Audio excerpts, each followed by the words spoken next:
Bienvenue sur Talents Précieux, le podcast des soft skills au travail, ces forces singulières qui font les succès d'un parcours professionnel. Grâce à un invité différent à chaque épisode, nous cherchons à savoir quels sont les soft skills, autrement appelés compétences comportementales, qui permettent aux individus d'être épanouis et performants dans leur métier et dans leur mission.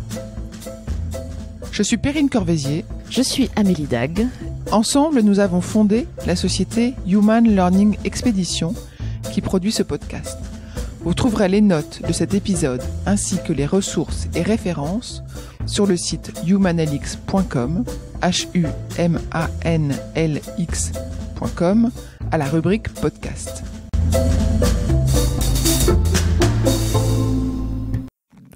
Ce qui fait qu'on y arrive, c'est d'abord d'y croire, se focaliser sur des choses simples, prendre des engagements et les tenir, et dire ce qu'on va faire et le faire. Voilà, c'est à peu près tout. À partir de là, tout va bien. Mais le point le plus important, c'est d'y croire et d'avoir un optimisme sans limite. Vous connaissez Nao, ce robot humanoïde qui saurait lire les émotions ? Vous vous souvenez du lapin Nabastag ? Nous sommes partis à la rencontre de celui qui s'est occupé de quelque temps, Fabien Bardinet. Il est maintenant directeur général de Balio, une entreprise française de 180 équipiers qui conçoit, développe et commercialise des robots de manutention totalement innovants. Ce militant de l'entrepreneuriat nous a reçus pour un échange passionnant. Sa société s'appuie et revendique les valeurs suivantes, mal traduites en français: simplicité, audace, rapidité, test and learn et la posture initiale de confiance dans une collaboration. Ce sont toutes des compétences comportementales, des soft skills. Et pourtant, Fabien dirige bien une société technologique. Son objectif est de faire simple et utile dans ce monde de la robotique. Il cherche à transférer les tâches laborieuses de l'humain aux machines. Nous avons parlé de vision et de stratégie de croissance. Il partage les risques et les obstacles à surmonter lorsqu'une entreprise passe de 50 à 200 collaborateurs en peu de temps. Vous l'entendrez parler des enjeux de recrutement, de cadre de travail convivial et inspirant, de prise de décision, de communication interne. Il évoque l'optimisme et explique en quoi cette compétence, innée et développée, l'aide à passer de la vision à l'exécution dans ses projets et ses missions. Bonne écoute.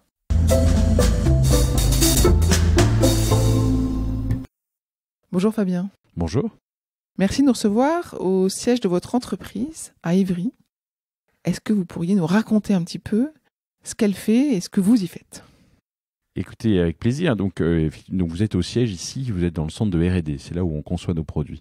Et ce que fait notre entreprise, c'est transformer des mouvements de palettes en mouvements automatisés. Pour ça, on prend une machine toute simple, c'est un chariot de manutention, il y en a autant qu'on en connaît, et on remplace le conducteur par un robot. Un système qui permet de conduire la machine sans l'intervention de qui que ce soit. Et en fait, ce qu'on fait en faisant ça, c'est qu'on libère l'opérateur, on libère l'homme d'une tâche ingrate qui est de conduire une machine pour lui permettre de se focaliser sur des tâches à beaucoup plus haute valeur ajoutée que seul lui est capable de faire. Voilà. Comme quelle tâche, par exemple ? Dans un entrepôt, toujours ? Il y a énormément de tâches. Alors, il y a de moins en moins de tâches qui sont dédiées à l'homme dans l'entrepôt, mais ces hommes qui ne travaillent plus dans les entrepôts vont se mettre à travailler dans les entreprises et à faire autre chose dans l'entreprise, au contact des clients, à préparer des choses que seul lui sait faire et que la machine ne saura jamais faire. Donc, vos chariots sont automatisés et programmés, j'imagine, pour chaque client ? Ils sont automatisés. Alors, on quitte le monde de l'automatique pour entrer dans le monde magique de la robotique. C'est-à-dire qu'on donne à la machine la capacité d'adapter son comportement par rapport à l'environnement qu'elle découvre. Et c'est essentiel de quitter ce monde de l'automatique où une machine exécutait une série de tâches sans vraiment savoir ce que ces tâches avaient comme impact sur l'environnement, à une machine qui va adapter son comportement à l'environnement et organiser ce qu'elle est en train de faire. Donc on parle de machine learning ou... Oui, c'est du machine learning d'une certaine façon, c'est de l'intelligence artificielle, c'est comprendre l'environnement et s'adapter. Après, une fois qu'on a fait ça, la machine elle est capable de se déplacer toute seule, elle est capable de trouver son chemin, d'exécuter des tâches récurrentes qui sont tout le temps les mêmes. Vous savez, dans un entrepôt, c'est assez simple. Hein. Il y a des charges à un endroit, il faut les amener à un autre. C'est jamais autre chose que ça. Hein. Et c'est tout le temps les mêmes mouvements. Vous avez d'autres gammes que les chariots ou d'autres Non, chez Balio, on a focalisé notre énergie sur les chariots. Et il y a une raison tout à fait économique à ça. Ce marché de la manutention, c'est un marché qui fait 200 milliards d'euros. Donc, il y a 200 milliards d'euros qui sont dépensés tous les ans pour bouger les palettes. Raconter comme ça, c'est juste, on se demande pourquoi on n'a pas automatisé ça avant.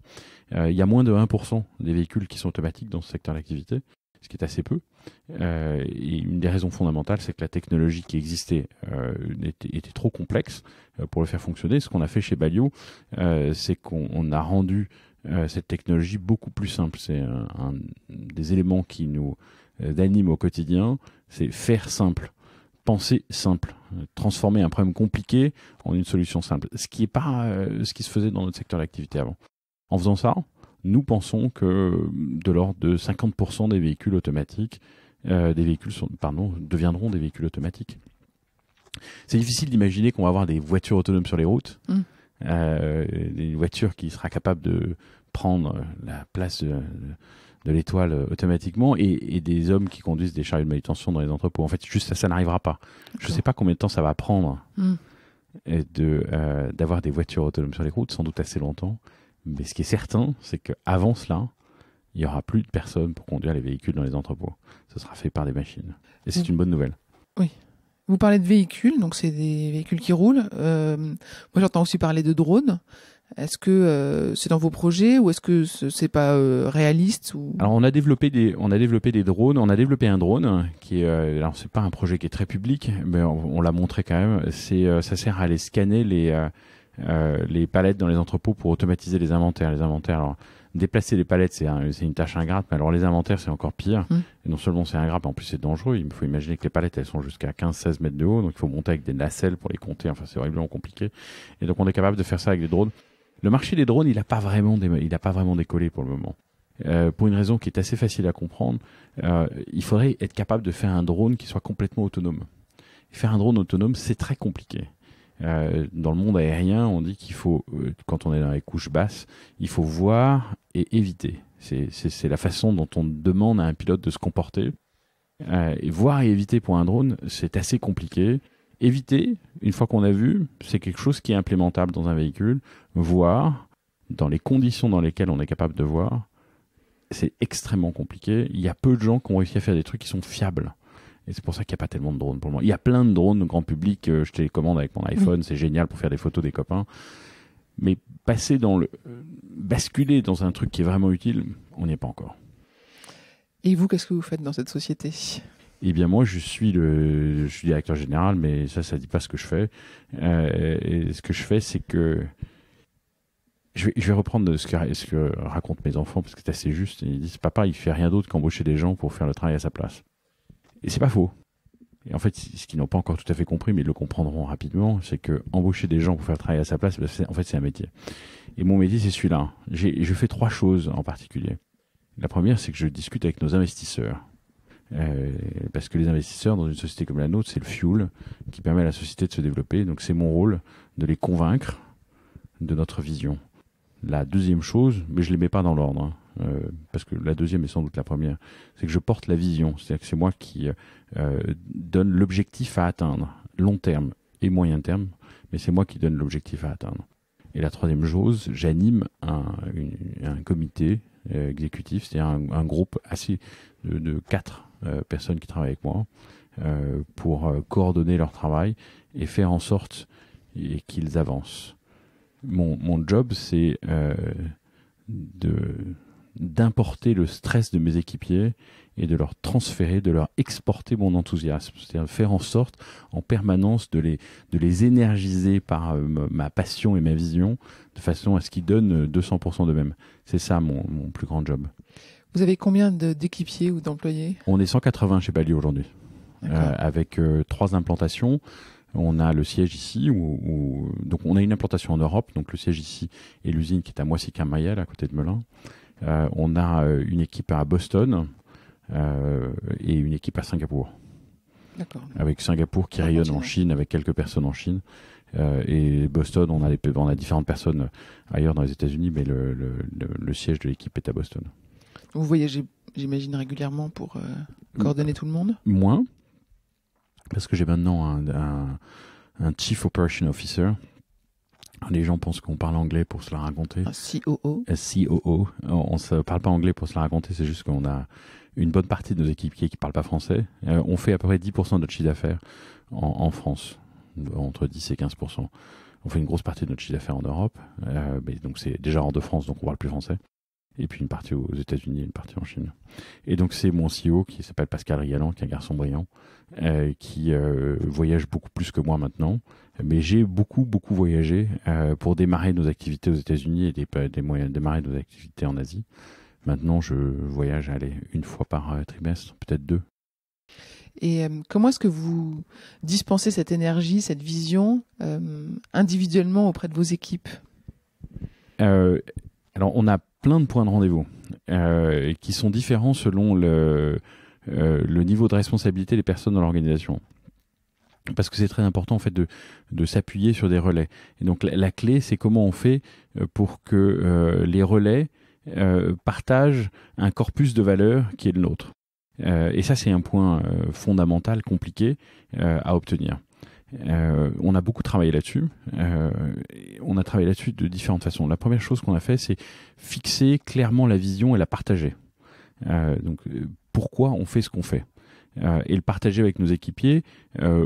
Une fois, on a fait ça il y a 18 mois et surtout, on le fait systématiquement avec tous les nouveaux embauchés que je rencontre individuellement, quelle que soit leur position dans le monde. Je les rencontre dans le mois qui suit leur arrivée dans l'entreprise pour leur transmettre personnellement le pourquoi on fait les choses. Une fois qu'on a fait ça, on a défini un corpus de valeurs qui sont nos valeurs et qui sont des valeurs comportementales. C'est-à-dire que c'est pas ce qu'on attend d'eux d'un point de vue objectif financier, etc. Genre, je reviens là-dessus, on a tout un système de définition d'objectifs, mais avant de définir les objectifs, c'est de quelle façon j'attends que vous vous comportiez. C'est-à-dire, c'est quoi ce qui fait que vous êtes un balionaute, c'est un membre de notre communauté. Et la définition de ces valeurs, ça a été un travail collectif compliqué, avec beaucoup de mois à la fin. Pour finaliser le travail. Donc il y a eu des groupes de travail qui ont travaillé dans l'entreprise, qui ont remonté un certain nombre de valeurs. Puis ensuite on a travaillé avec le comité exécutif pour shrinker tout ce travail et en faire quelque chose de simple et facile à digérer. Et puis ensuite j'ai travaillé avec un coach sur ces sujets-là qui nous a aidé à finaliser et à mettre des mots simples sur les idées qui étaient remontées de tout notre travail. Parce qu'un des trucs qui me frustrait beaucoup, c'est quand les gens me demandaient « Mais vous avez des valeurs chez Balio ?» Je dis « Ouais, on a des valeurs. Et vous pouvez me les citer ?» « Non, je peux pas les citer. » Mais en gros, si tu peux pas les citer, c'est que t'en as pas, quoi. Et donc, on a fait un travail pour être capable de les citer. Et de les citer de façon simple. Et que surtout, tout le monde les comprenne dans l'entreprise et tout le monde les retienne. Donc, on a la 4. La première, c'est Think Simple. C'est en anglais à nouveau. Think Simple. Be bold, move fast et give trust. Je vais revenir sur... Simple, donc audace. Simple, la simplicité, c'est la clé de notre métier, j'en ai parlé tout à l'heure. Be bold, c'est avoir l'audace de penser qu'on peut changer les choses. Je dis souvent à mes équipiers, vous êtes des corsaires. Alors je leur disais des pirates, puis on m'a dit que les pirates c'était pas gentil, que les corsaires étaient plus sympas, ce qui est assez vrai. Donc ce sont des corsaires. C'est-à-dire, en gros, imaginez pas qu'on va vous donner les trucs, on va rien vous donner. Prenez-le. Move fast, l'idée c'est, ça sert à rien de réfléchir pendant des plombes. Il vaut mieux avoir une bonne idée avec les bonnes personnes, l'essayer, se planter rapidement, s'il faut se planter, apprendre de notre échec et recommencer. On n'a pas le droit de se planter 2 fois sur le même truc. Mais de temps en temps, on va juste passer des semaines et des semaines et des semaines à chercher un truc et puis in fine, de toute façon, non, c'est pas la bonne façon d'approcher. Donc on doit aller vite.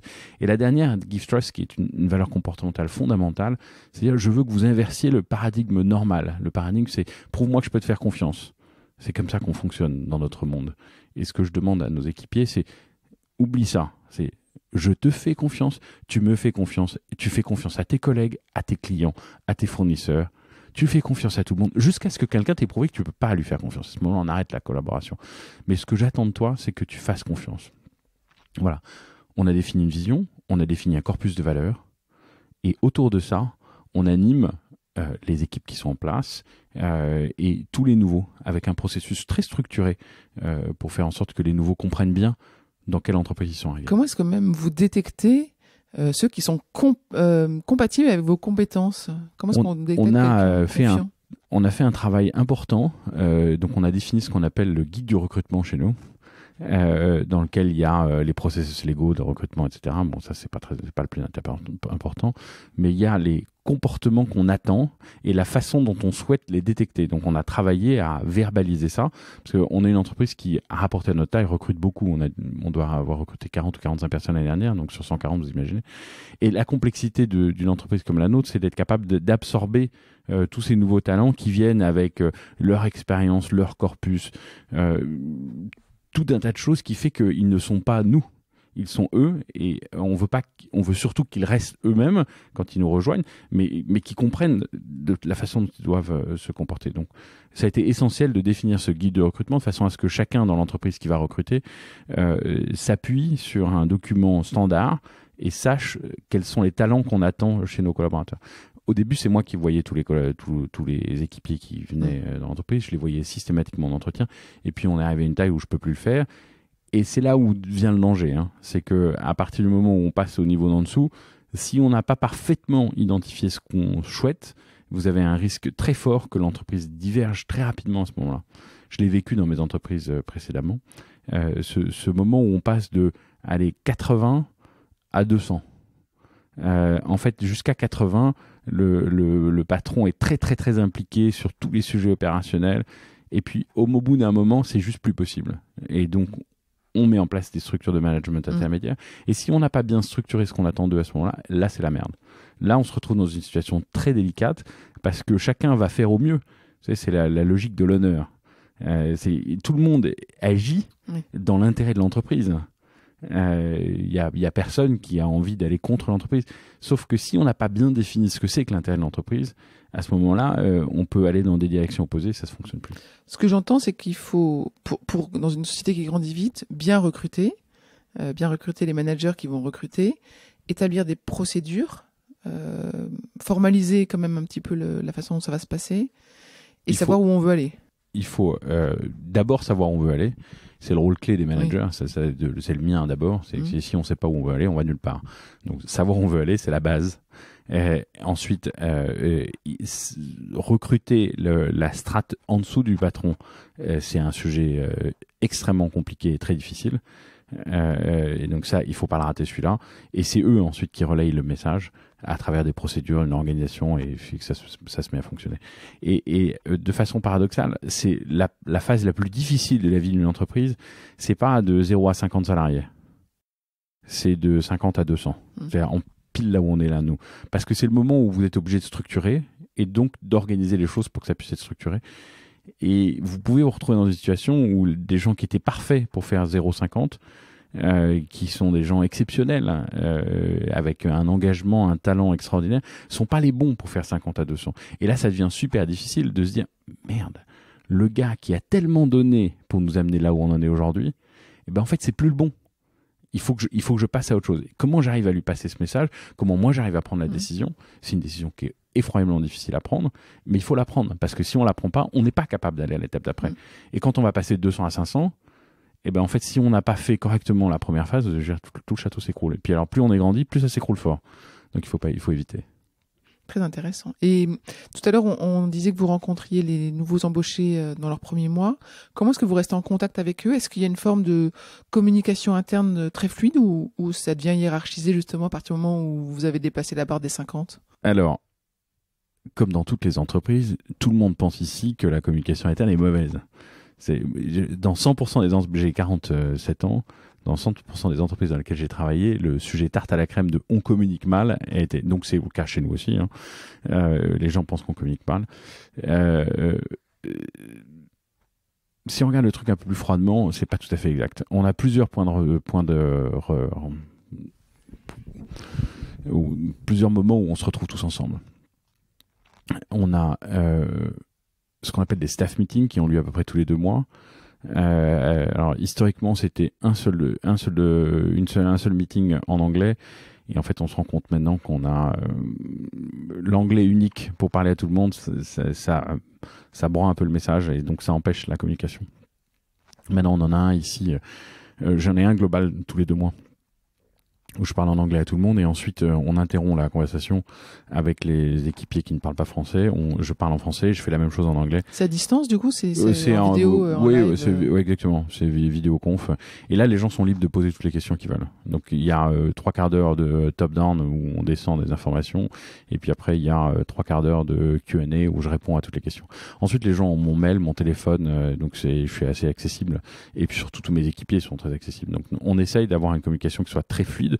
C'est pas toujours possible parce que en fait les gens se mettent des barrières. Moi ça me frustre beaucoup que les gens n'osent pas venir me parler. Et alors ce qui est amusant, c'est qu'il y a ceux qui étaient là au début et donc qui eux n'hésitent pas à venir me parler, n'hésitent pas évidemment à venir me dire les trucs même de façon un peu cash de temps en temps.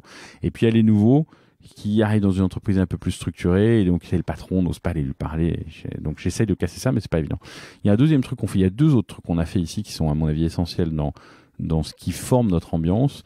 Il y en a un premier, c'est que j'invite tout le monde pendant un séminaire annuel. Alors tous les ans ils se disent qu'on le fera pas l'année d'après parce qu'on devient trop nombreux, mais on va skier pendant 2 jours. Il y a 2 jours de travail et 2 jours de ski où tout le monde se retrouve dans ce contexte extrêmement sympa d'équipe. Et le deuxième truc qu'on fait qui est essentiel, c'est qu'on a un restaurant. Et juste derrière le mur là où on se parle, je les entends préparer le déjeuner. On a un restaurant avec un chef, donc c'est pas Sodexo avec des plateaux. Et je vous emmènerai voir, c'est des tables avec des bancs, des tables en chaîne avec des bancs, des trucs simples. Et on a une cuisine comme à la maison. Et on partage un repas. Vous savez, partager un repas, il y a 2 fonctions. Il y a une fonction physiologique d'ingérer les calories dont j'ai besoin pour vivre, qui à mon avis est une fonction mineure, assez remplaçable par des pilules. Et il y a une fonction sociologique essentielle qui est de partager. Ça doit venir de ma culture judéo-chrétienne.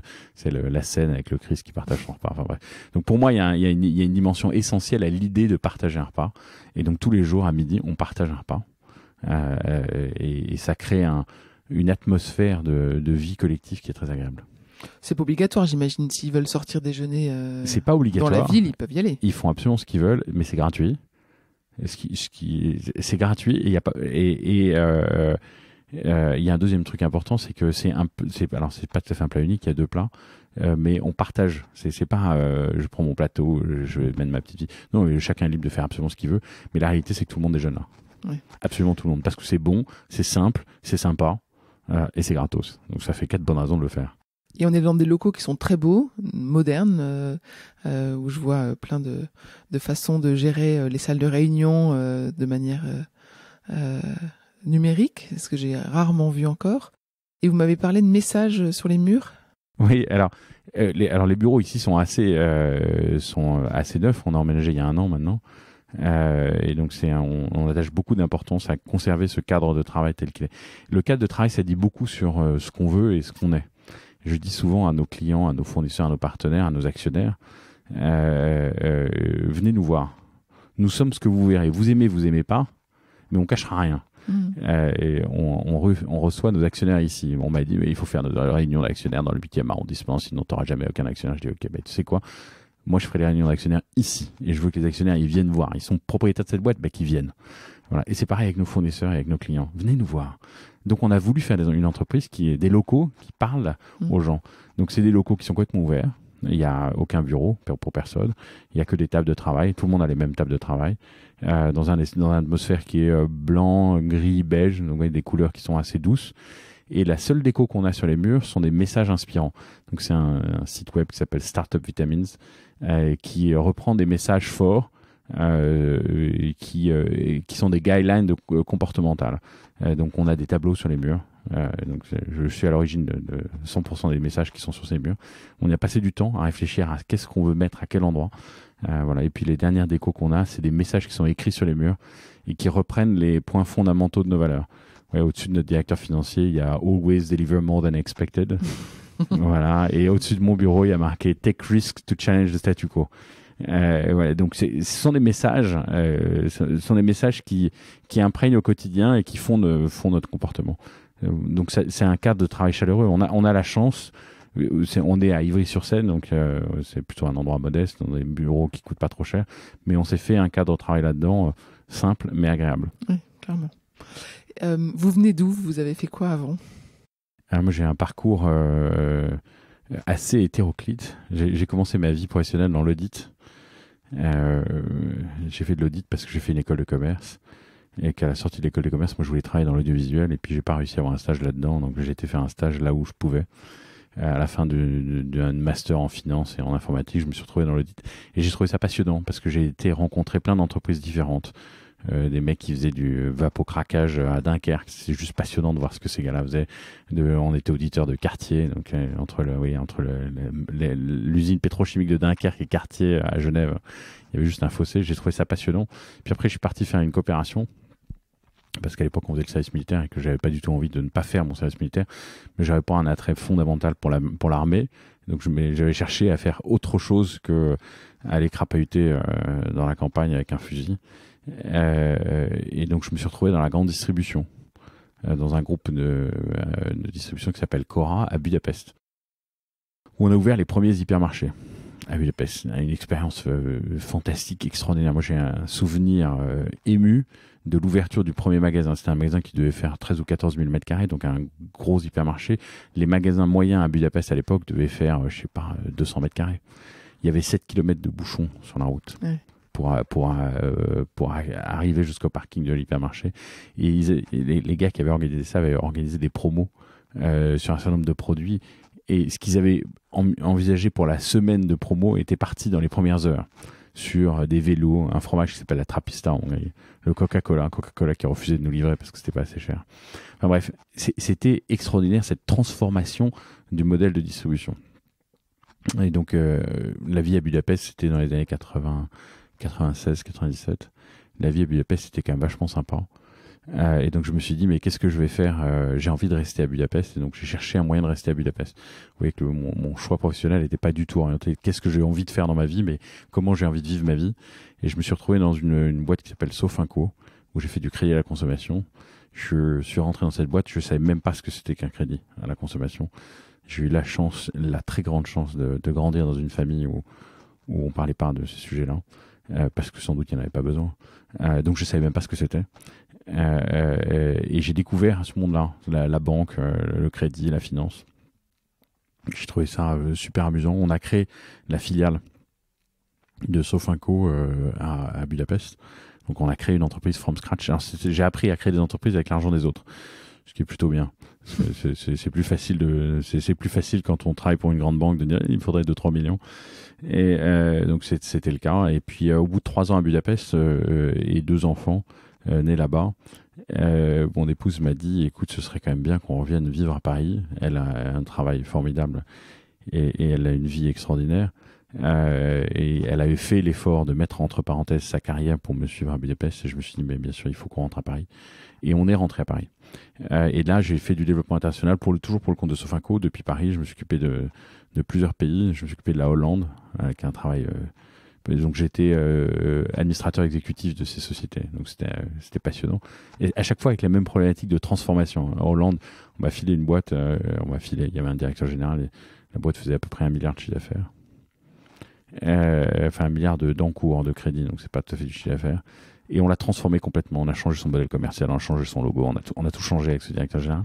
Et comment vous avez changé, enfin sans rentrer dans la technique? En fait, c'est une boîte qui dormait, qui s'était un peu endormie sur ce qu'elle faisait, et elle s'était finalement appuyée sur des courtiers qui lui apportaient son business, et ça fonctionnait pas. C'était trop dangereux. Et donc on s'est rendu compte qu'on n'y arriverait pas comme ça, et donc il fallait qu'on change la façon de faire, qu'on change notre approche du marché, et on a complètement changé la façon de faire. Et au passage, on a fait pivoter ce qu'on dirait aujourd'hui une start-up.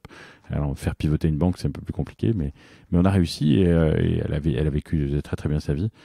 Et puis après avoir fait ça, je me suis occupé de créer la filiale du groupe en Grèce. Donc entre les Hollandais, c'est qu'il y a un peuple de compromis. On n'élève pas la voix. Les Hollandais sont un peuple historiquement de commerçants. On cherche le compromis, c'est le bon deal. Et les Grecs, c'est pas tout à fait la même chose. où c'est un peu plus frontal. Le sanguin. Ouais, sanguin. Et c'était sportif, les réunions. Voilà, et donc je me suis occupé de créer la filiale en Grèce. Un des trucs dont je suis assez fier à l'époque, c'est d'avoir embauché une femme directrice générale qui avait 35 ans. Quand je suis retourné voir mon patron à l'époque, on me disait, écoutez, j'ai trouvé le directeur général parfait. Il dit, génial, comment il s'appelle? Je dis, elle s'appelle Irina. La gueule du gars. Elle a 35 ans. Dans une banque, il valait mieux être à l'époque un mec avec les cheveux gris pour être directeur général. Ouais, c'était mieux. Mais en fait, la fille a été remarquable, elle a fait du super boulot. Alors après, la crise grecque est arrivée là-dessus, etc. Enfin bon, tout ça, c'est pas très, très bien terminé. Mais à l'époque, on a super bien développé cette boîte. Et je me suis occupé également d'une société au Maroc, qui était dirigée par une femme absolument remarquable aussi. Et donc, c'était un bonheur de travailler avec eux. Voilà, et puis dans tout ça, j'ai rencontré un gars avec qui j'ai travaillé en Pologne, qui s'appelle Bruno Maisonnier, et qui un jour m'a dit, écoute, donc il était patron de la filiale du groupe Crédit Agricole en Pologne, et qui un jour m'a dit, écoute Fabien, je me lance dans la robotique. Je dis, ouais, c'est bien, ça devrait te faire soigner mon garçon. C'est patron de banque, c'est bien, c'est un beau métier. Et il dit, non, t'as rien compris, la robotique c'est génial, il faut y consacrer du temps, vas-y, viens. Et j'ai déjeuné avec lui. Et comme il est extrêmement convaincant et très charismatique, il m'a convaincu. Et donc, je suis sorti de ce déjeuner, je suis rentré à mon bureau. À l'époque, mes différentes filiales fonctionnaient bien, donc j'avais du temps pour réfléchir. Et j'ai passé l'après-midi à traîner sur Internet et à comprendre. Et je lui ai rappelé le soir en lui disant, écoute Bruno, t'as raison, c'est génial, je te rejoins. En une demi-journée. Ouais, j'en ai parlé à ma femme le soir, elle m'a dit, écoute, tu fais ce que tu veux. J'ai une femme extraordinaire de ce point de vue-là qui m'a supporté en anglais, de termes anglais. Tu fais confiance? Ouais, mais au-delà de faire confiance, c'est-à-dire qui m'a poussé. Elle travaille dans une grande institution française, donc elle avait moins de risques sur son job que moi, et donc elle m'a laissé finalement la grande liberté de prendre moi des risques, puisque elle était toujours là pour faire tourner notre famille. Et donc j'ai rejoint Bruno, on a créé Aldébaran Robotics. Moi au début j'ai quitté le groupe Crédit Agricole sous l'angle je vais aller me marrer pendant 3 ans. Et donc j'avais pris un congé sabbatique, puis un congé création d'entreprise, enfin, je sais pas quel truc qui me permettait de garder. Revenir au cas où. Ouais, exactement. Je prends des risques, mais c'est toujours modéré, moi. Enfin, c'est toujours mesuré les risques que je prends. Et donc voilà, on a créé Aldébaran, 6 ans d'une aventure extraordinaire. Moi, je sais ce que c'est Aldébaran, mais peut-être que nos auditeurs savent pas. Alors Aldébaran, c'est une société française qui a créé un robot humanoïde. Un petit robot humanoïde qui s'appelle Nao, qui est un petit bonhomme qui fait 60 cm de haut. Et l'idée de Bruno, quand il m'a convaincu de le rejoindre, c'est la robotique va changer le monde. Et pour ça, on a besoin d'avoir une machine qui nous parle, qui parle à nos émotions. Parce que parler avec un robot, c'est comme parler avec un ordinateur. Il y a des gens qui le font, mais la plupart des gens ne parlent pas aux ordinateurs. Et un robot, c'est qu'un ordinateur avec des actionneurs. C'est pas un truc extraordinaire. Sauf que quand il commence à avoir une forme humanoïde, il commence à nous parler à nos émotions. Alors on a créé cette machine extraordinaire, on l'a vendue partout dans le monde et on a fait à quoi elle servait? À rien, juste à rien. C'est une plateforme de développement. Mais je vais vous raconter quelques anecdotes. Cette plateforme extraordinaire, on la vendait comme une plateforme de développement, comme les premiers PC à l'époque, je sais pas, dans les années 80. Moi, je me rappelle de l'arrivée de mon Apple IIc en 1984 chez moi. Et je veux dire, on mettait une disquette dessus et on tapait des trucs, ça servait absolument à rien, mais c'était juste extraordinaire. Alors ça s'est mis très rapidement à servir à quelque chose. Mais donc on vendait Nao comme une plateforme de développement, on l'a vendu à beaucoup d'universités dans le monde et à quelques particuliers en disant c'est une plateforme de développement. Ça ne sert à rien. C'est pas un animal de compagnie. Non mais pire que ça, vous allez voir. Et on ne comprenait pas pourquoi les réactions étaient aussi puissantes des gens. Et donc on a été filmé le out of the box experience chez les clients pour voir avec une caméra qui est extérieure à la scène, donc qui n'interfère pas dans la scène, voir comment les gens réagissent. Puis moi j'ai vu ces vidéos et ça m'a frappé, mais c'était violent. Donc imaginez la scène, papa et maman et les 2 enfants autour sur le canapé avec sur la table basse le robot et papa qui est en train de défaire le ruban du robot et du carton pour sortir le robot. L'analogie avec une naissance était juste évidente. Sauf que ce qui sortait du carton, c'était un machin qui servait à rien. C'était un bébé mort. Là, on avait beau leur dire avec force, vous achetez une plateforme de développement, ça ne sert que à faire du développement. Le produit parlait de façon tellement importante, parce que c'était un petit bonhomme, que les gens n'ont pas imaginé un instant acheter ce qu'on leur vendait. On n'en est pas encore là dans la robotique humanoïde, malheureusement. Il y a encore besoin de travailler beaucoup pour que les robots comprennent et interagissent correctement. Oui, parce que moi j'ai entendu et j'ai lu qu'on parlait quand même de détecter les émotions, enfin que ces robots-là savaient lire les émotions et pour moi c'est la qualité première des humains, c'est l'empathie quasiment. Donc si les robots savent nous remplacer, on est mal. Alors on est pas mal. Parce que les robots ça reste des machines, donc durablement des machines, et donc il faut des hommes pour les programmer. Donc alors, il y a plusieurs thèses qui s'affrontent. Moi je suis absolument pas transhumaniste, hein, donc je crois pas à ça, je crois pas du tout à la singularité, contrairement je sais pas si vos auditeurs savent ce que c'est que la singularité. La singularité c'est ce moment qui a été posé dans le temps où l'ordinateur sera plus intelligent que l'homme. C'est Ray Kurzweil, le grand futurologue de Google, qui avait mis ça en 2048, je crois. Et il l'a rapproché. Bref. Donc moi, je ne crois pas à tout ça. Donc je crois qu'en fait, l'intelligence, on n'a pas du tout d'intelligence artificielle aujourd'hui. On a de la connaissance artificielle, oui, mais c'est pas l'intelligence. On a des outils qui nous permettent d'indexer de façon extrêmement efficace la connaissance, et que si on cherche à se battre contre la machine sur ce terrain-là, la machine va toujours gagner, parce que elle est capable d'indexer de la connaissance de façon infinie et immensément plus efficacement que le cerveau humain. Sauf que la machine, elle ne sait pas encore passer les différentes étapes de la création artistique qu'on a vues jusqu'à maintenant. C'est pas la machine qui va passer de la symphonie au rap. Il a fallu des éléments fous pour y arriver. Donc pour moi, le cerveau humain, il a cette capacité à faire ça. Deuxième chose, c'est que les machines sont pas empathiques. C'est juste pas vrai. Elles peuvent le devenir éventuellement un jour, mais elles vont mimiquer des comportements humains. Vous savez, on entend des machines composer des symphonies à la manière de...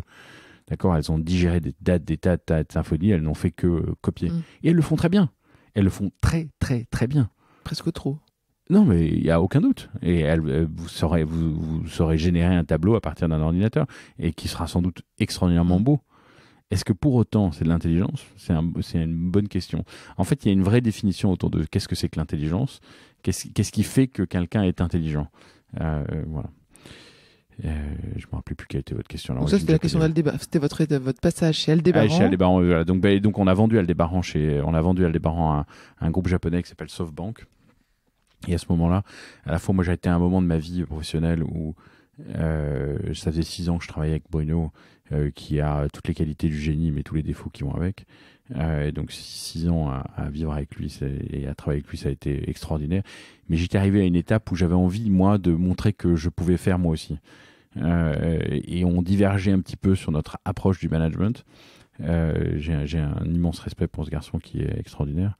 Mais on avait une vision un peu différente sur la façon d'obtenir des résultats, et ça pouvait plus fonctionner. Et je suis assez loyaliste, en fait. Donc quand on est numéro 2 et que ça fonctionne plus, c'est le numéro 2 qui s'en va, pas le numéro 1. C'est assez basique, hein. Et donc j'ai profité de la vente d'Aldébaran à ce moment-là pour dire à Bruno, écoute, je pense qu'on est arrivé à une étape de notre vie ensemble où il faut que j'aille faire autre chose. Donc j'ai vendu, j'ai récupéré un peu de sous, et je me suis dit bon, je vais prendre le temps de réfléchir à ce que j'ai envie de faire dans ma vie.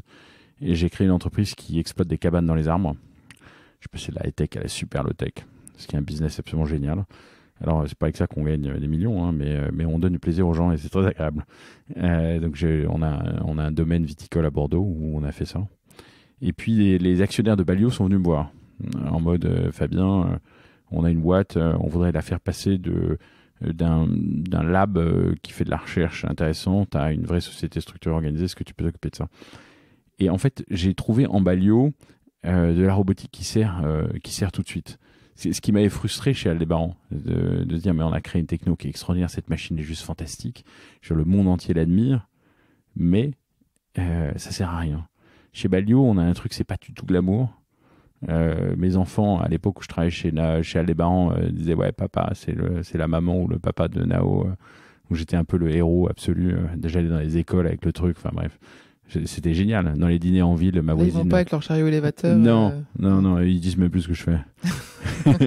Ils se taisent. Papa, il fait de la manute.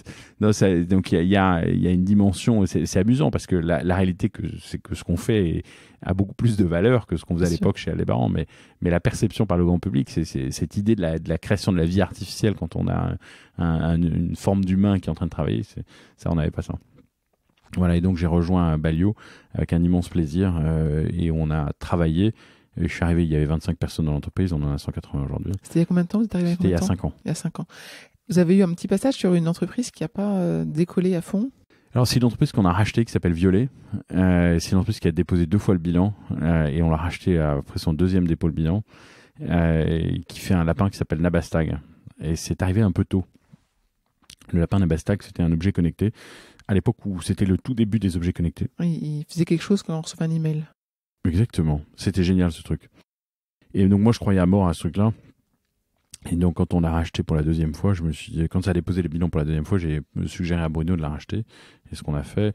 Et on n'a pas réussi à le faire fonctionner. C'était trop tôt. Juste trop tôt. En fait, il faut pas être trop tôt.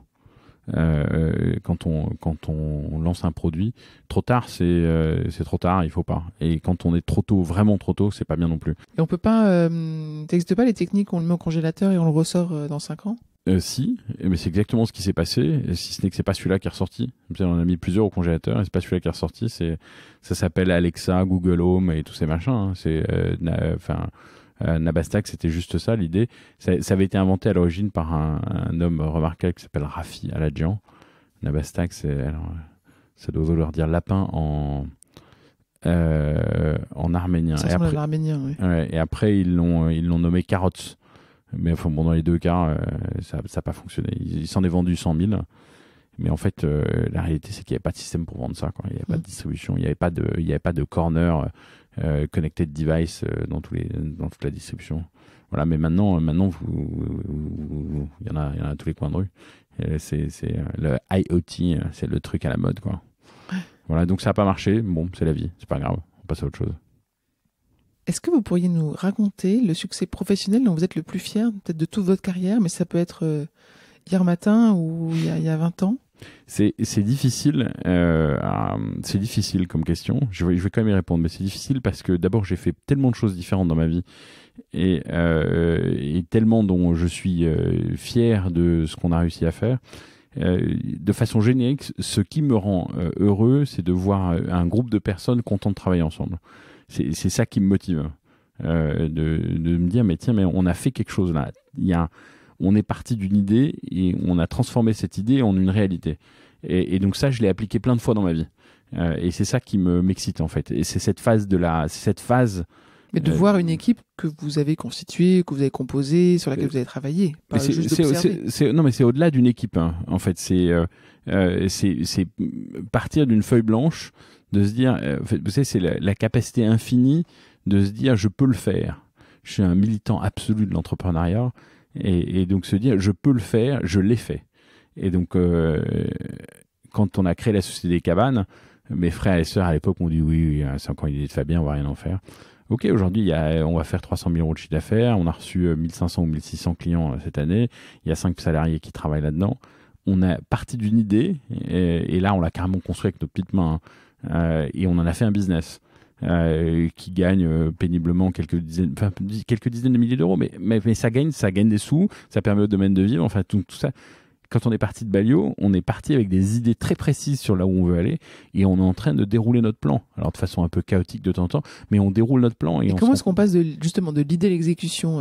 Quelles sont les compétences, quels sont les talents que vous mettez en œuvre, en tout cas sur quoi vous vous appuyez pour passer de la vision à... alors on peut parler des cabanes parce que... L'optimisme absolu.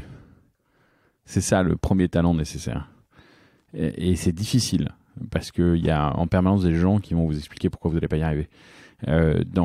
Si je reprends un des produits dont je suis le plus fier, c'est d'avoir fait Nao quand même. Il n'y a pas un endroit où je vais dans le monde où il n'y a pas quelqu'un où le mec me dit non, j'ai jamais vu ce produit. Ça ne m'est pas arrivé encore. Au fin fond de la Chine, les gens, je leur montre, ah mais oui, c'est Nao. C'est juste dingue d'avoir réussi à faire ça. Les gens ont passé leur temps à nous dire qu'on n'allait pas y arriver. Et moi, c'est une motivation fantastique dans ma vie quand les gens me disent ouais, tu vas pas y arriver. Ça me surmotive à essayer d'y arriver. Et donc, ce qui fait que on y arrive, c'est d'abord d'y croire, se focaliser sur des choses simples, prendre des engagements et les tenir, et dire ce qu'on va faire et le faire. Voilà, c'est à peu près tout. À partir de là, tout va bien. Mais le point le plus important, c'est d'y croire et d'avoir un optimisme sans limite. Parce que le nombre de fois où les différentes entreprises dont je me suis occupé ont failli déposer le bilan, je le compte plus, quoi. Et ça, c'est... Si je m'étais arrêté à chaque fois en mode oh là là, si vous voulez, je raconte un des trucs les plus... deux trucs qui m'ont frappé dans la vie d'Aldébaran. Le premier, c'est que quand vous créez un produit, il y a un risque phénoménal de ne jamais le sortir. Parce que c'est jamais parfait. Surtout quand vous créez un device. Quand vous créez un soft, vous pouvez l'améliorer assez rapidement, mais quand vous créez un produit physique, il y a un vrai risque considérable de ne jamais sortir le produit. Et donc la question, c'est comment on fait pour le sortir. Donc il faut plus se mettre des contraintes internes, il faut se mettre des contraintes externes. Donc on se trouve des premiers clients. Et donc avec Aldébaran, on s'est dit bon, il faut qu'on trouve un premier client. Puis là, il y a un appel d'offres d'une fédération internationale qui s'appelle la RoboCup. Ils font jouer au foot à des robots. Ils utilisaient des petits chiens de Sony pour faire ça. Et puis Sony a arrêté le chien, donc ils se sont dit il me faut une autre plateforme. Et donc il y a eu un appel d'offres pour remplacer ce truc-là. On a candidaté, on a été refusé. Parce qu'on était trop jeunes, bref, la boîte n'existait pas, le produit n'existait pas non plus. Hein. On avait des slides. Donc on s'est battu et j'ai écrit au mec, je lui ai dit mais vous nous avez refusé, très bien, je comprends très bien. Est-ce qu'on peut quand même venir faire une démonstration le jour des sélections? Il dit non mais vous avez été refusé, je peux pas t'interdire de venir faire une démonstration si tu veux. Donc je dis ok très bien, on va venir faire une démonstration. On met la moitié de la boîte pendant 3 mois. On était tout petits, on était 15 ou 20 à l'époque. Donc vous voyez l'engagement financier que ça représentait pour nous. Et on y va à Atlanta. Les gars avaient bossé sur une démo extraordinaire, des robots qui se faisaient des passes et tout. Enfin, c'était juste canon. On se met dans un hôtel où on dort à 3 par chambre parce qu'on n'avait pas de sous. C'était il y a une dizaine d'années, j'avais pas loin de 40 ans. Je venais d'un job de banquier où je me promenais à travers la planète en classe affaires dans des grands hôtels de luxe. Le step back avait été... Mais c'était génial. C'était une aventure extraordinaire. La veille au soir, il n'y a rien qui marche. Juste rien. Et je suis avec Bruno, je me casse du truc, je vais marcher dehors, Bruno me rejoint et je dis mais c'est une cata. Putain. J'avais l'impression d'avoir planté la boîte parce qu'on avait mis beaucoup d'argent sur ce truc-là, moi j'y croyais beaucoup et puis on n'y arrivait pas. Dans la nuit, les ingénieurs, un garçon brillantissime qui s'appelle Jérôme Monceau, reprogramme une autre démonstration aidé par le gars qui s'occupait de l'architecture mécanique et électrique. Et le lendemain matin, ils me disent on a une nouvelle démo. On va faire la démo, on gagne. Et ça lance la boîte. Donc il fallait oser jusqu'au bout. Hein. Il fallait pas lâcher la veille. Et puis Bruno évidemment fait son show et on gagne le truc. Les mecs nous passent une commande. On n'avait rien, on n'avait même pas les moyens. Donc c'est un produit. Hein, donc il faut faire des moules pour injecter du plastique pour fabriquer le produit. On n'avait pas l'argent pour fabriquer les moules. Grâce à ça, on finalise notre première levée de fonds. Avec l'argent de la première levée de fonds, je me prends un avion, je vais en Chine. Je vais voir les mecs, on me dit il faut qu'on fabrique 100 moules dans le mois qui vient. Les mecs nous prennent pour des fous. Mais on a réussi à le faire. On a fait le produit, on a livré les premiers produits. Au bout d'1 heure, ils étaient tous pétés. Mais c'est pas grave parce qu'on avait le suivant. Et on a construit la boîte. L'audace. Deuxième truc qu'on a fait, c'est qu'on a été invité au pavillon France de l'exposition universelle de Shanghai. C'est un truc de dingue. Encore une fois, on était une toute petite boîte et on faisait danser 25 robots tous les jours, 2 fois par jour, devant le pavillon France. Il y avait des millions de Chinois qui regardaient notre truc. C'était fou d'avoir réussi à faire ça. Je me suis vachement occupé de ce truc-là. Une semaine avant, les mecs du pavillon France nous disaient non mais finalement, on veut plus de vous les gars. Et on s'est battu et on a gagné. Voilà. Vous l'avez toujours eu, cette niaque, cette audace, cet optimisme? Niaque, je ne sais pas si c'est le bon terme. Optimisme, oui. Je suis un optimisme en permanence. Ça peut m'arriver de ne pas avoir le moral, mais enfin, ça ne dure pas très longtemps. En général, je suis tout le temps optimiste. Et vous savez, je crois que il ne faut pas chercher à être heureux, il faut décider de l'être. Voilà. Et donc, j'ai décidé d'être heureux. Et donc, je fais globalement les trucs qui me plaisent dans la vie. Et j'ai la chance immense d'être libre, de faire ce que je veux de ma vie. C'est une grande chance. Donc finalement, c'est vous qui maîtrisez votre vie. Et dans quelques années, si je vous demandais quelle est votre vision de votre métier dans 10-20 ans, vous me direz celui que je veux faire. Non, moi j'ai toujours dit que je voulais être à la retraite à 50 ans. Je pense que j'y arriverai pas. Être à la retraite pour moi, ça veut dire ne plus avoir à travailler pour gagner de l'argent. Et ne faire que des choses, alors pas forcément bénévolement, mais sans avoir la contrainte d'avoir des sous qui tombent sur mon compte en banque pour payer les factures. J'y suis pas encore, mais c'est de ça que j'ai envie dans ma vie, de façon à pouvoir travailler sur des tas de sujets qui me passionnent. J'accompagne plein de petites entreprises, de start-up qui se créent dans des domaines très différents, alors souvent autour de la robotique. J'ai un mec qui fait des pizzas avec un robot, ou d'autres qui font des containers pour faire pousser des fraises, des trucs qui me fascinent. Donc je suis un militant d'entrepreneuriat, donc je veux consacrer mon énergie à transmettre ça, c'est-à-dire à transmettre ce que j'ai acquis, à transmettre ce qu'on m'a transmis, et faire en sorte de faire avancer ce que je considère comme étant un vrai progrès pour la société, qui est de transférer les tâches laborieuses de l'humain aux machines. On ne se porte que mieux si on est capable de faire à d'autres ce qu'on faisait nous-mêmes. Finalement, j'applique aux machines ce que les enfants pensent de moi. Ce que mes enfants pensent de moi, je fais faire à des machines. Mais vous vous rendez compte, c'est quand même le monde qu'on se prépare est quand même extraordinaire. Si on regarde sur 100 ans, la variation du temps de travail, on a divisé par 2 le temps de travail en 100 ans. Par 2. Temps de travail sur une vie. C'est juste colossal. Et je suis convaincu que ça va continuer. Alors pas avec les 35 heures, pas avec la façon dont ça a été fait, mais ça va continuer. On va travailler moins au cours de notre vie. Et donc se pose une question fondamentale qui est comment on va répartir la richesse. Voilà, c'est sur ces sujets que j'ai envie de travailler. Comment on fait en sorte que la richesse créée, parce qu'avec des robots on crée plus de richesse, que cette richesse créée on la partage et on la partage de façon équitable. Ce qui est un sujet, voilà. Plus de machines intelligentes et de nouvelles manières de partager la richesse et finalement un nouveau rôle social pour chacun d'entre nous qui ne sera plus j'existe parce que je fais tel métier. Assez rapidement dans une conversation sociale, et vous faites quoi dans la vie? Juste, et moi j'adorerais pouvoir répondre rien. Ou je fais de l'art, ou je fais vous voyez, des choses que les machines pourront jamais faire. Aujourd'hui je réponds comme tout le monde. Voilà mon métier. Ça va changer. C'est inévitable. Le monde de demain ne sera plus celui-là.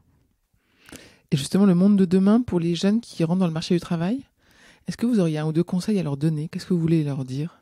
Alors j'en ai plusieurs. Le premier des conseils, c'est d'apprendre les langues. Le monde dans lequel on vit, il est ouvert, il est grand, et le monde est beau que si on a la capacité à interagir avec les autres. Donc apprenez les langues, c'est indispensable. Le deuxième conseil absolu, c'est battez-vous pour avoir ce que vous voulez. Pensez pas qu'on va vous le donner, on va rien vous donner, donc prenez-le. Prenez-le sans faire la guerre, mais prenez-le. Faites en sorte voilà, vous avez toutes les ressources en vous pour y arriver. Il n'y a pas de limite. Il n'y a aucune limite. Vous savez, de temps en temps, on me dit, mais monsieur Bardinet, les caristes que vous voulez remplacer, mais en fait, les mecs sont trop cons pour faire autre chose. Je dis, mais d'abord, vous vous rendez compte de ce que vous êtes en train de dire. C'est juste ignoble ce que vous dites. Et puis ensuite, le cariste que vous trouvez trop con, il s'est servi d'un smartphone. Bon, bah donc il est pas trop con. Le problème, c'est que vous lui avez pas donné les bons outils, puis vous arrêtez pas de le mettre dans une case. Parce que ça vous arrange de le mettre dans cette case-là. Il faut surtout pas qu'il en sorte. Mais alors, vous savez quoi? On va commencer à lui dire, tu peux. Et moi, le conseil que je donne aux jeunes, c'est tu peux le faire. Tout, nos limites, fais-le. Fais-le vite, jeune. Et le dernier conseil, c'est un conseil d'étude. Alors mes filles m'en veulent beaucoup, je dis ça. Mais si vous aimez les sciences, il faut apprendre les sciences jeunes. Il y a des choses qu'on peut apprendre tout au cours de sa vie, et il y a des choses qu'on peut pas apprendre tout au cours de sa vie parce que la réalité, c'est que malheureusement, avec l'âge, on a plus de mal à apprendre des trucs. Mais les sciences sont des choses qu'on peut apprendre jeune, et donc à l'opposé de la finance ou de la comptabilité ou du management, où à mon avis il vaut mieux être un peu plus âgé pour bien comprendre. Et donc pour les jeunes qui ont les capacités à faire des études scientifiques, ils ont à mon avis intérêt à le faire. Ça leur donne un background de grande valeur dans la vie. Très intéressant. Une des dernières questions. J'ai vu que dans vos bureaux, il y a une salle de sport. Est-ce que vous l'utilisez? Est-ce que vous... Moi, à titre perso, pas assez. Ouais, la question, c'est comment vous faites pour décompresser, vous ressourcer, trouver de l'énergie? Alors moi, je l'utilise pas assez. J'essaye tous les matins. Mais de temps en temps, j'ai plus de mal. Mais à une époque où j'ai été plus en forme, je faisais du sport tous les matins. Comment je me ressource? J'ai plusieurs façons de me ressourcer. D'abord, j'ai plein de passions dans la vie, en dehors de mon travail. Et j'en ai 2 qui sont assez time consuming. J'aime bien ce qui vole et ce qui navigue. Donc j'ai la chance d'être pilote d'avion et d'hélicoptère. Et donc je vais me promener dans les airs quand il fait beau. Et c'est une activité qui est passionnante et qui demande une très grande rigueur. Et donc qui impose de se libérer complètement l'esprit, sinon on ne peut pas y arriver. Donc ça me fait beaucoup de bien. Je fais ça avec beaucoup de passion. Et puis je fais de la voile. Du bateau, parce que là aussi, quand on est sur la mer, on n'est pas ailleurs.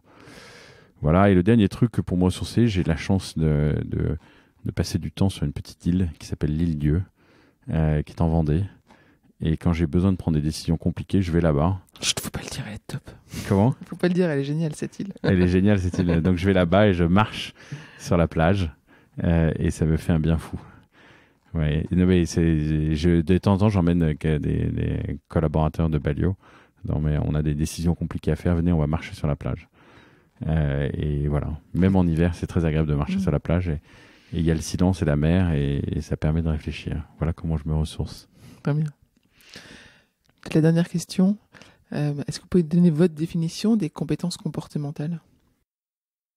Les compétences comportementales, pour moi, c'est le corpus de valeurs qui définit la façon qui définit le comportement attendu. C'est expliquer de façon simple à chacun la façon dont on attend qu'il se comporte. Et c'est lié à un truc auquel je crois beaucoup, c'est que la force d'une équipe, c'est de mettre des gens différents ensemble. Et c'est ce à quoi on s'attelle. Différent, ça veut dire des parcours professionnels différents, évidemment. Alors ça saute aux yeux de tout le monde. Des religions différentes, des opinions politiques différentes, des parcours de vie différents. Voilà. Et quand on met des gens comme ça ensemble, eh bien naturellement, on s'enrichit de cette différence, mais la face opposée de la médaille, c'est la difficulté. Parce que les gens qui ne sont pas les mêmes peuvent avoir plus de mal à s'entendre et à se comprendre. Il y a une image que j'utilise assez souvent, c'est si on projette de la lumière sur un cylindre, sur le côté du cylindre, l'ombre qui apparaît sur le mur est un rectangle. Puis si on projette de la lumière sur la face du cylindre, l'ombre qui apparaît sur le mur est un cercle. Vous êtes tous les deux en train de regarder le cylindre, mais moi je vois un rectangle et toi tu vois un cercle. Et bien pour qu'on arrive à comprendre le fait qu'on est tous les deux en train de voir un cylindre, il faut qu'on s'appuie sérieusement sur des valeurs communes, sur un comportement commun, sinon on ne peut pas y arriver. Or la vie, c'est qu'on est en permanence en train de regarder des cylindres, déformés par ce qui fait ce que je suis, qui a passablement déformé les choses. Si on veut réussir à y arriver, il faut qu'on s'appuie sur des éléments qui nous permettent tous ensemble d'y arriver ensemble. Voilà. On va terminer sur ces beaux mots. Merci beaucoup. Merci de votre temps. Merci.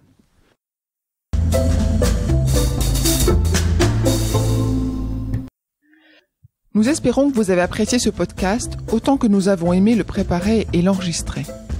Si vous aimez Talents Précieux, le meilleur moyen de le soutenir est de laisser un avis 5 étoiles et un commentaire sur Apple Podcast.